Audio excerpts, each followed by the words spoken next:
Hello SSC পরীক্ষার্থীরা, কেমন আছো তোমরা সবাই? আশা করি তোমরা অনেক অনেক ভালো আছো। আজকে আমি তোমাদের মাঝে নিয়ে এসেছি নবম দশম শ্রেণীর রসায়ন বইয়ের অধ্যায় 7, অর্থাৎ রাসায়নিক বিক্রিয়ার খুবই খুবই গুরুত্বপূর্ণ একটা টপিকস, যেটার নাম হলো লাসাতিলিয়ার নীতি। তোমরা যদি তোমাদের বিগত বছরের কোশ্চেন অ্যানালাইসিস করো, তাহলে দেখতে পাবে যে অনেক অনেক বোর্ডে এই লাসাতিলিয়ার নীতি টপিকস থেকে প্রশ্ন এসেছে। তো আজকে যদি তুমি আমাদের এই ক্লাসটি করো এবং প্রথম থেকে শেষ পর্যন্ত যদি ধৈর্য সহকারে দেখো, তাহলে তোমাদের কাছে লাসাতিলিয়ার নীতি একদম ইজি ইজি ইজি হয়ে যাবে। তাহলে দেখো, লাসাতিলিয়ার নীতি শেখার আগে, শুরু করার আগে আমাদের একটি বিষয় ভালোভাবে জানতে হবে।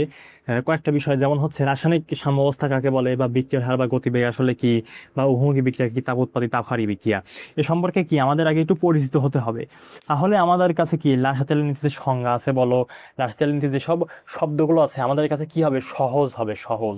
তাহলে দেখো, প্রথমে আমরা শিখেছি উহমুখী বিক্রিয়া। উহমুখী বিক্রিয়াটা কি ভাইয়া? যে রাসায়নিক বিক্রিয়ায় বিক্রিয়ক পদার্থ ভেঙে উৎপাদে এবং উৎপাদ পদার্থ ভেঙে বিক্রিয়কে পরিণত হয়। অর্থাৎ কি হচ্ছে ভাইয়া, যে বিক্রিয়কটা আছে, এখন বলে বিক্রিয়ক কি ভাইয়া, বিক্রিয়ক কি? দেখো, তোমার বাড়িতে তোমার আম্মু যখন ভাত রান্না করে, তখন কি হয়, যে চাউলটা যে দেয়, সে চাউলটা যে দেয়, চাউল এবং পানিটা যে দেয়, সেটা দেওয়ার পরে কি হয়, তাপ দেওয়ার ফলে সেটা কি উৎপন্ন হচ্ছে, ভাত উৎপন্ন হচ্ছে, ভাত তৈরি হচ্ছে। তার মানে দেখো, এখানে চাল এবং হচ্ছে পানি, এটা কি, এটা হচ্ছে কি বিক্রিয়ক, এটা কি আমরা বিক্রিয়ক হিসাবে দিলাম। আর যেটা উৎপন্ন হচ্ছে উৎপাদক, সেটা কি বলবো, উৎপাদ বলবো। বুঝতে পারছো?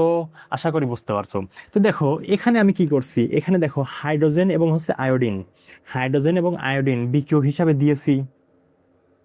পরে এই পাশে এসে কি উৎপন্ন হচ্ছে, উৎপাদ উৎপন্ন হচ্ছে। তো বাম পাশে কি থাকে ভাইয়া, বিক্রিয়ক থাকে, ডান পাশে কি থাকে, উৎপাদক থাকে। তাহলে দেখো, যে রাসায়নিক বিক্রিয়ায় বিক্রিয়ক পদার্থ ভেঙে উৎপাদে, অর্থাৎ বিক্রিয়কটা ভেঙে কি উৎপন্ন হচ্ছে, উৎপাদ পরিণত হচ্ছে। আবার উৎপাদটা ভেঙে কি পরিণত হবে, বিক্রিয়কে পরিণত হবে। এটাকেই আমরা বলবো হচ্ছে উভমুখী বিক্রিয়া। এটাকে কি বলবো, উভমুখী বিক্রিয়া। যেমন দেখো, এখানে একটা উদাহরণ আছে, যেমন হাইড্রোজেন এবং আয়োডিন। হাইড্রোজেন এবং আয়োডিন, এই যে বিক্রিয়কটা ভেঙে কি উৎপন্ন হয়েছে, উৎপাদে পরিণত হয়েছে। উৎপাদটা কি, 2 মোল হাইড্রোজেন আয়োডাইড উৎপন্ন হয়েছে, 2 মোল হাইড্রোজেন আয়োডাইড উৎপন্ন হয়েছে। আবার যদি দেখো, এই 2 মোল হাইড্রোজেন আয়োডাইডকে তুমি যদি ভাঙো, আবার সে কি উৎপন্ন হবে, হাইড্রোজেন এবং আয়োডিন উৎপন্ন হবে। উভমুখী বিক্রিয়ার সাইনটা কি ভাইয়া, উভমুখী বিক্রিয়ার সাইন এই দেখো, বিক্রিয়া এই দিকে একবার ক্রিয়া করবে, আবার এই দিকে একবার ক্রিয়া করবে, অর্থাৎ সম্মুখ দিকেও ক্রিয়া করবে, পশ্চাৎ দিকেও ক্রিয়া করবে। সম্মুখ দিকে ক্রিয়া করা বলতে কি বোঝায় ভাইয়া, বিক্রিয়ক থেকে উৎপাদে পরিণত হওয়া। এটা কি, এটা হচ্ছে সম্মুখী বিক্রিয়া। আর যদি উৎপাদ থেকে বিক্রিয়কে আসে, তাহলে কি, এটা হবে পশ্চাৎমুখী বিক্রিয়া, পশ্চাৎমুখী বিক্রিয়া। আশা করি ক্লিয়ার হয়েছে, আশা করি ক্লিয়ার হয়েছে। তারপরে দেখো ভাইয়া, বিক্রিয়ার হার বা বিক্রিয়ার গতিবেগটা আসলে কি? বিক্রিয়ার হার বা কি, বিক্রিয়ার গতিবেগ, যে একক সময়ে যে পরিমাণ বিক্রিয়ক উৎপাদে পরিণত হয়। অর্থাৎ কোন একটা বিক্রিয়ক যেটা দিলাম, সেটা যদি উৎপাদে পরিণত হতে যদি 1 সেকেন্ডের কম সময় লাগে, 1 সেকেন্ডের কি কম সময় লাগে, তাহলে সেটাকে আমরা কি বলবো ভাইয়া, বিক্রিয়ার হার বা গতিবেগ বলবো। বুঝতে পারছো? আশা করি বুঝতে পারছো। দেখো, যে বিক্রিয়ার হার বা গতিবেগ, একক সময় যে পরিমাণ বিক্রিয়ক উৎপাদে পরিণত হবে। অর্থাৎ দেখো, আমি যদি এই হাইড্রোজেন এবং আয়োডিন একসাথে দেওয়ার ফলে, যদি মিশ্রিত করার ফলে যদি উৎপাদক, অর্থাৎ 2 মোল হাইড্রোজেন আয়োডাইড উৎপন্ন হতে যদি 1 সেকেন্ডের কম সময় লাগে, তাহলে সেটাকে আমরা কি বলবো ভাইয়া, বিক্রিয়ার হার বা বিক্রিয়ার গতিবেগ নির্দেশ মানে বলবো আর কি। দেখো, যেমন হচ্ছে sodium chloride, sodium chloride silver নাইট্রেটের সাথে বিক্রিয়া করে, এই যে সিলভার নাইট্রেটের সাথে বিক্রিয়া করে কি উৎপন্ন হচ্ছে ভাইয়া, সিলভার ক্লোরাইডের সাদা অধক্ষেপ সৃষ্টি হচ্ছে। সিলভার ক্লোরাইডের কি, সাদা অধক্ষেপ সৃষ্টি হচ্ছে। যেই সাদা অধক্ষেপ সৃষ্টি হতে 1 সেকেন্ডেরও কম সময় লাগে, 1 সেকেন্ডের কি কম সময় লাগে। তার মানে এটা কি বোঝাচ্ছে, তার মানে এটা কি বোঝাচ্ছে ভাইয়া, তার মানে এটা বোঝাচ্ছে হচ্ছে, এটা বিক্রিয়ার হার বা গতিবেগ নির্দেশ করতেছে। তাহলে দেখো, এই বিক্রিয়ার হার বা গতিবেগ বা উভমুখী বিক্রিয়া কি, কাকে বলে, এগুলো অনেক প্রশ্ন তোমার বইতে আছে। দেখো, তুমি দেখো, খালি দেখো ভাইয়া। তাহলে এটুকু হয়তো ক্লিয়ার হয়েছে যে বিক্রিয়ার হার বা গতিবেগ কি বা কাকে বলে। এটুকু যদি ক্লিয়ার হও, তারপরে আমরা দেখি যে রাসায়নিক সাম্যাবস্থা। রাসায়নিক কি সাম্যাবস্থা, যে কোনো উভমুখী বিক্রিয়ার সম্মুখ বিক্রিয়ার গতিবেগ, তাহলে কোনো একটা উভমুখী বিক্রিয়ায় সম্মুখ যে বিক্রিয়ার গতিবেগ এবং পশ্চাৎ বিক্রিয়ার গতিবেগ কি হবে, সমান থাকে। অর্থাৎ এই যে সম্মুখমুখী বিক্রিয়া, সম্মুখমুখী কি বলছি ভাইয়া একটু আগে, যে বিক্রিয়ক থেকে উৎপাদে পরিণত হয় এটাকে সম্মুখমুখী বিক্রিয়া, এবং উৎপাদ থেকে বিক্রিয়কে আসা এটাকে কি বলা হয় পশ্চাৎমুখী বিক্রিয়া। তাহলে দেখো কোনো অভিমুখী বিক্রিয়ার সম্মুখ বিক্রিয়ার গতিবেগ এবং পশ্চাৎ বিক্রিয়ার গতিবেগ সমান থাকে। এই সমান থাকার কারণে আমাদের চোখের দেখায় অনেক সময় মনে হয় যে আসলে এটা মনে হয় স্থির অবস্থায় আছে, এটা মনে হয় নাড়াচাড়া করছে না, কিন্তু আসলে না ভাইয়া, এটা তো আসলে গতিশীল অবস্থায় আছে, এটা কি গতিশীল অবস্থায় আছে। তাই আমরা বলতে পারি যে কি রাসায়নিক সাম্যাবস্থা একটি কি গতিশীল অবস্থা। এই কথাটুকু আমি বললাম, এটা তো তোমাদের খ নাম্বার প্রশ্নের জন্য অনেক অনেক গুরুত্বপূর্ণ। তারপরে দেখো ভাইয়া, তাপোৎপাদী বিক্রিয়া এবং কি তাপহারী বিক্রিয়া। এখন তাপোৎপাদী বিক্রিয়ায় কি উৎপন্ন হয়? তাপ উৎপন্ন হয়। তাপোৎপাদী বিক্রিয়ায় তাপের উৎপন্ন ঘটে, আর তাপহারী বিক্রিয়ায় তাপের কি ঘটে? শোষণ ঘটে। বুঝতে পারছো? তাহলে দেখো, এখন দেখো তাপোৎপাদী বিক্রিয়া এবং তাপহারী বিক্রিয়া কিভাবে চিনবো আমরা কিভাবে চিনবো তাপোৎপাদী বিক্রিয়া এবং তাপহারী বিক্রিয়া? চিনার একটা ভাবে ডেল এইচ এর মান, কোন একটা বিক্রিয়ার পরে যদি ডেল এইচ এর মান যদি মাইনাস থাকে তাহলে সেটা কি হবে ভাইয়া? তাপ উৎপাদী হবে। আর যদি ভাইয়া এই ডেল এইচ টুকু না থেকে যদি শুধু প্লাস কোনো ধনাত্মক কোনো মান থাকে তাহলে সেটা কি হবে ভাইয়া? সেটাও হবে হচ্ছে কি তাপ উৎপাদী বিক্রিয়ায় নির্দেশ করবে। বুঝতে পারছো?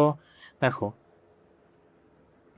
বোঝাচ্ছি, যেমন দেখো এখানে নাইট্রোজেন এবং 1 মোল নাইট্রোজেন গ্যাস এবং 3 মোল হাইড্রোজেন গ্যাস, যে এটা হচ্ছে কি হেবার পদ্ধতিতে অ্যামোনিয়া উৎপাদনের একটা কি সমীকরণ মানে বিক্রিয়া। দেখো যে 1 মোল নাইট্রোজেন গ্যাস 3 মোল হাইড্রোজেন গ্যাসের সাথে বিক্রিয়া করে, অর্থাৎ কি কি প্রভাবক হিসেবে কাজ করছে? আয়রনটা কি প্রভাবক হিসাবে কাজ করছে। এবং দেখো এখানে 200 থেকে 250 এটিএম চাপ প্রয়োগ করা লাগছে, এবং কি 450 ডিগ্রি থেকে 550 ডিগ্রি সেলসিয়াস তাপমাত্রায় 2 মোল কি উৎপন্ন হয়েছে ভাইয়া? অ্যামোনিয়া গ্যাস উৎপন্ন হয়েছে। তো এই অ্যামোনিয়া যে গ্যাসটা উৎপন্ন হয়েছে, দেখো এখানে -92 কিলো জুল, অর্থাৎ +92 কিলো জুল বা ডেল এইচ মান -92 কিলো জুল তাপ কি ঘটছে? তাপ উৎপন্ন হয়েছে। আর তাহলে দেখো এখানে আমরা কি দ্বারা প্রকাশ করছি? দেখো ডেল এইচ মান -92 কিলো জুল যদি থাকে পরীক্ষার খাতায় দেখো বা প্রশ্নে দেখো, তাহলে এটা কি হবে? তাপ উৎপাদী বিক্রিয়া হবে। আর যদি ডেল এইচ এর মানটুক না থাকে, যদি শুধু +92 কিলো জুল, ডেল এইচ থাকলে মাইনাস থাকা লাগবে, আর ডেল এইচ না থাকলে শুধু যদি প্লাস থাকে, তাহলে সেটা কি হবে?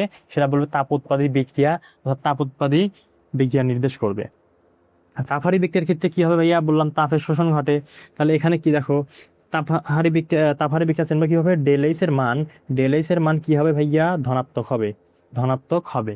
আর যদি ডেল এইচ এর মান মানে না থাকে, তো তাহলে শুধু এই ঋণাত্মক মান দেখে শুধু এই মানটা দেখে আমরা বুঝবো যে এটা কি, শুধু এই মানটা দেখে বুঝবো যে এটা হচ্ছে কি একটা তাপহারী বিক্রিয়া। ক্লিয়ার?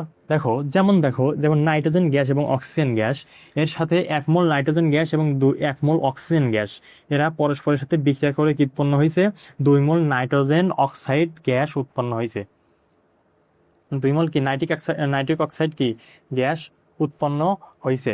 তাহলে দেখো এখানে নাইট্রিক অক্সাইড যে গ্যাস উৎপন্ন হলো, তাহলে দেখো এখানে উৎপন্ন হওয়ার সময় এখানে কি ডেলিসিয়াম +100 কিলোজুল কি 180 কিলোজুল তাপ শোষণ ঘটছে, বা কি -180 কিলোজুল কি তাপ শোষণ ঘটেছে।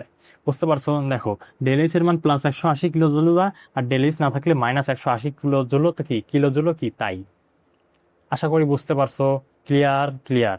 দেখো, এবং এটুক যেহেতু যদি বেসিক যদি বুঝে থাকো, এর পরবর্তীতে যে আমরা লাসাতিলিয়ার নীতি শুরু করব, যে তাপের প্রভাব, লাসাতিলিয়ার নীতিতে 3টি প্রভাব কাজ করে: তাপ, চাপ এবং ঘনমাত্রা।